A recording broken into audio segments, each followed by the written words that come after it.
ஜம்முவில் உள்ள பகவதி நகர் யாத்ரி நிவாஸ் முகாமிலிருந்து 5000 பேர் கொண்ட யாத்ரீகர்களின் 3வது குழு புறப்பட்டதாக அதிகாரிகள் தெரிவித்தனர்.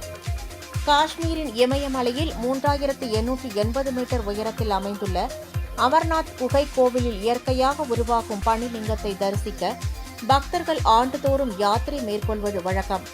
இந்த யாத்திரை அனந்த்நாக் மாவட்டத்தில் 48 கிலோமீட்டர் தொலைவில் உள்ள நுன்வான் பகல்காம் பாரம்பரிய வழித்தடம், கந்தர்பால் மாவட்டத்தில் 14 கிலோமீட்டர் தொலைவில் உள்ள பால்டால் வழித்தடம் என 2 வழித்தடங்களில் நடைபெற்று வருகிறது.